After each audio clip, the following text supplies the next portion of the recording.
Bom dia a todos, graça e paz do Senhor Jesus seja com todos nós.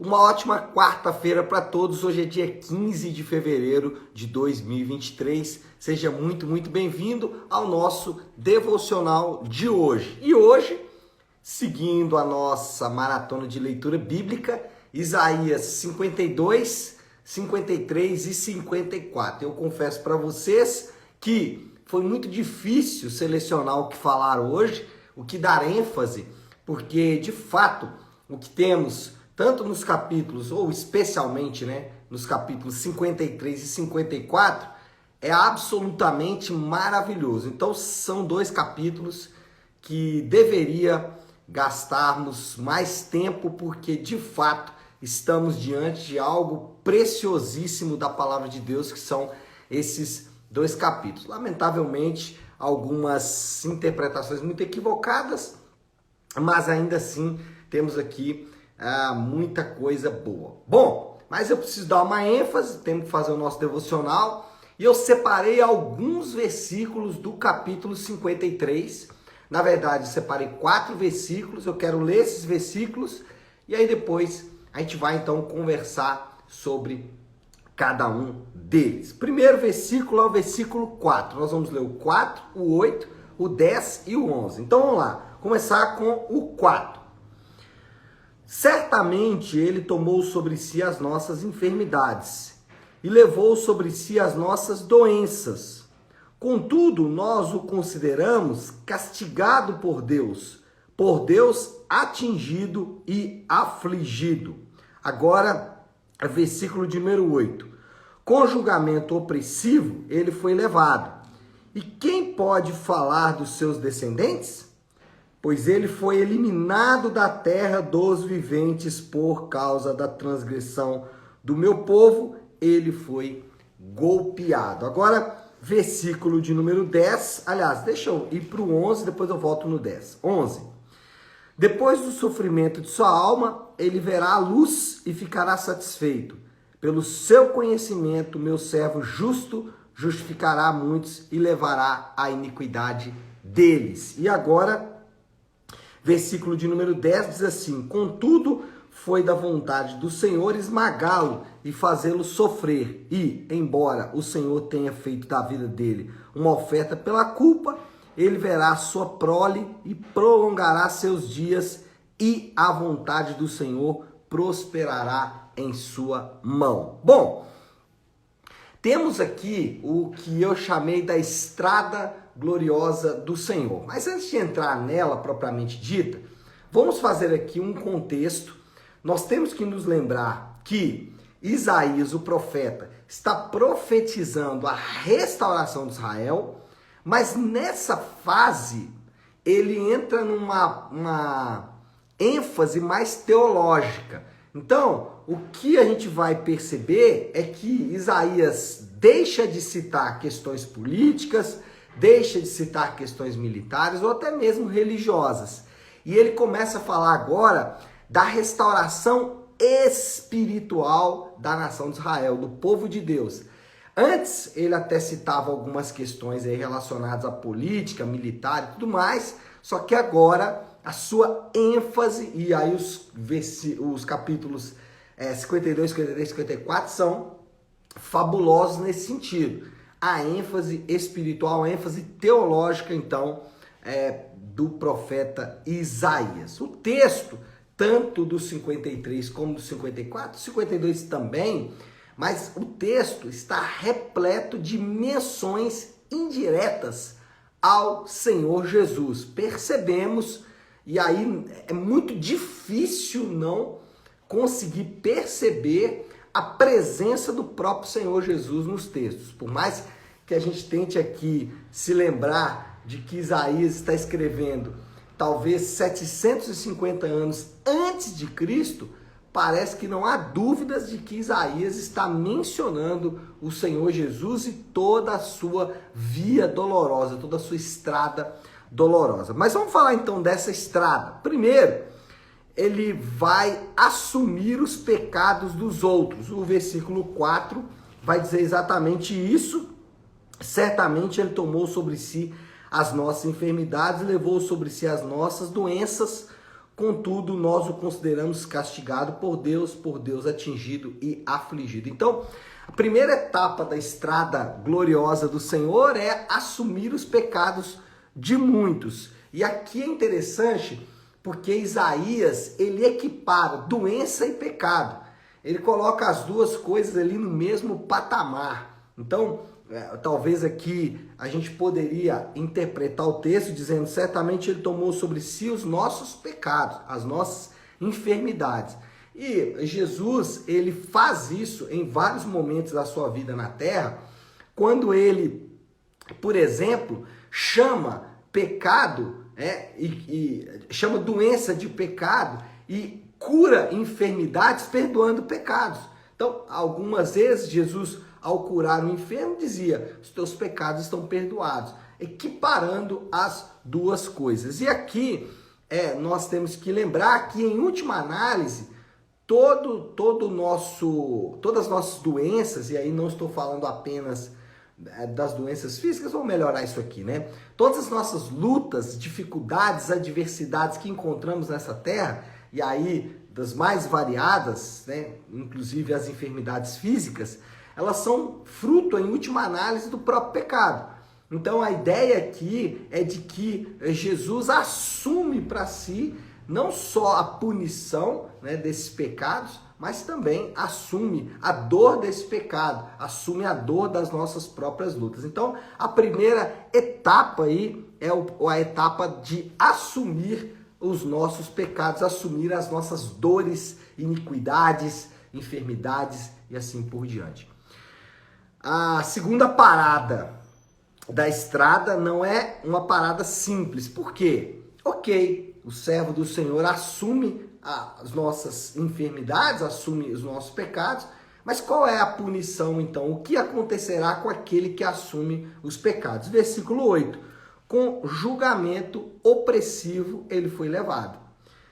E quem pode falar dos seus descendentes? Aí olha só, aqui está o ponto.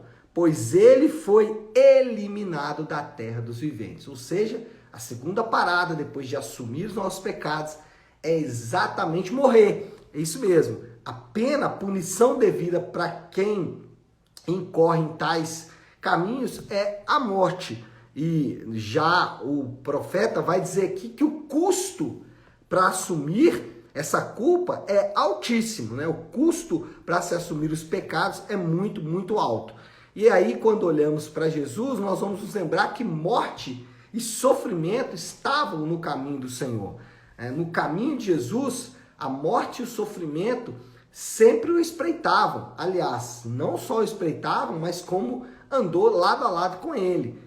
E ao final da sua caminhada na terra, ele experimenta então não só morte, mas também sofrimento. E aí é interessante lembrar que a fé cristã é a única em que o sacrifício é o próprio Deus.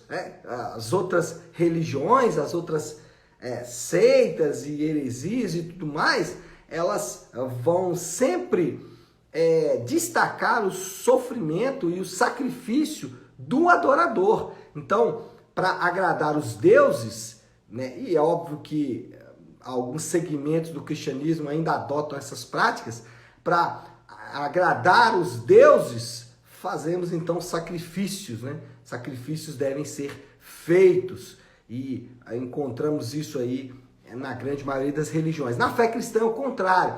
Quem faz o sacrifício é o próprio Deus. E isso é significativo para mim e para você, porque na fé cristã os crentes vivem a sua verdadeira história de amor. Literalmente, o príncipe no cavalo branco que vai buscar a sua noiva, vai buscar a sua princesa, é tão real na fé cristã como não poderia deixar de ser. Então, o segundo ponto é esse, a segunda parada nessa estrada gloriosa é a morte daquele que assume os nossos pecados. Mas ele não ficou morto, ele viu a luz. Versículo 11 vai dizer isso.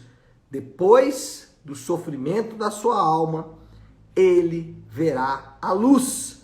e ficará satisfeito. Pelo seu conhecimento, meu servo justo justificará muitos e levará a iniquidade deles. Uau! Glória a Deus! Ele morreu, assumiu os nossos pecados na primeira parada, morreu na segunda parada, mas na terceira parada ele ressuscitou. A estrada do Senhor, a gloriosa estrada do Senhor não termina na cruz, ou não termina na morte, mas sim na ressurreição. E é interessante que ele viu o seu trabalho, ele viu a luz e ficou satisfeito. Em outro ponto, fala exatamente que ele viu o penoso trabalho de sua alma e ficou satisfeito. Jesus, ele não ficou por muito tempo no túmulo, nós sabemos disso.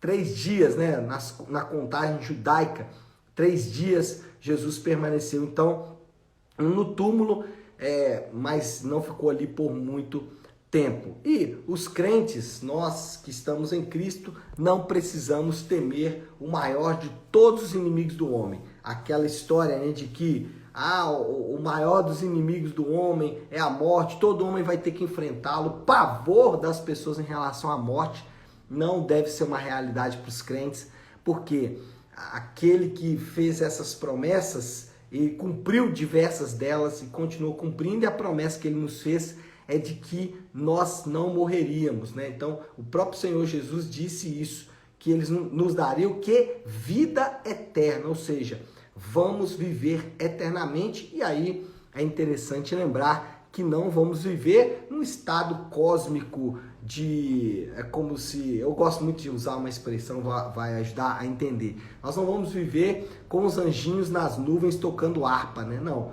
A promessa do Senhor é que vamos viver com este corpo, claro, glorificado, com este corpo, depois de receber a devida purificação dos pecados, mas esse será a nossa habitação final. Bom, moral da história, como a gente resume tudo isso? Tudo que ele fez foi por amor e graça. Nós temos uma belíssima história de amor, uma belíssima história de graça, mesmo sendo a vontade do Senhor. E aí eu finalizo com o versículo 10. Versículo 10 diz: contudo foi da vontade do Senhor esmagá-lo e fazê-lo sofrer. Então, e aí ao final aqui desse mesmo versículo, a vontade do Senhor prosperará em sua mão. Então, o ponto aqui é dizer que tudo isso que ele experimentou, tudo isso que ele passou, era da vontade de Deus, era do desejo de Deus. Deus tinha isso para acontecer e ele faz isso tudo por amor e por graça, simplesmente porque ele nos ama. E aí, qual é o desafio do Léo para esta quarta-feira, já para caminharmos aí para a conclusão do nosso devocional? Depois de ler Isaías 53, 54, depois de meditar aqui um pouco nisso, o meu desafio para você é muito prático nessa manhã. Aliás, é o desafio para mim mesmo. Em primeiro lugar, é o meu desafio. Depois de tudo isso, o meu desafio é: viva da mesma forma que você vinha vivendo a sua vida depois desse texto. O meu desafio é não ser transformado por essa verdade. Como não ser transformado por essa verdade? Como não ter o coração derretido por essa verdade? E eu te convido, você que está aí me assistindo, talvez a gravação, talvez aqui ao vivo comigo, eu te convido, se você quer ter a sua vida de fato transformada e restaurada por esta palavra, pode mandar uma mensagem para mim, eu vou te ajudar nessa caminhada, mas o nosso desafio é, depois de ouvir tudo isso, continuar com a vida no mesmo patamar, no mesmo lugar que tínhamos antes dessa palavra. Não é possível, a não ser realmente que você já esteja completamente anestesiado, mas ouvir essas verdades derrete o nosso coração. Tá certo, pessoal? Vamos orar? Se você puder, então, pare um instante o que está fazendo e vamos juntos buscar a Deus em oração. Querido Deus, Pai de amor, Deus de graça e toda misericórdia, diante do Senhor que nos colocamos agora, reconhecendo, meu Deus, na Tua palavra, a preciosidade daquilo que o Senhor nos deu em Jesus Cristo.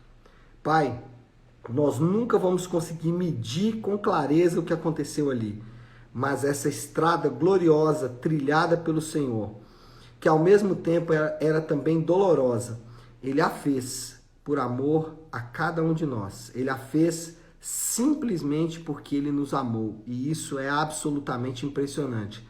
Nunca vamos encontrar amor parecido, nunca vamos ver coisa próxima a isso, e por isso nós te adoramos e bendizemos o teu nome e o fazemos em nome de Jesus. Amém. Amém, meu povo? Bom, então é isso. Nós vamos ficando por aqui.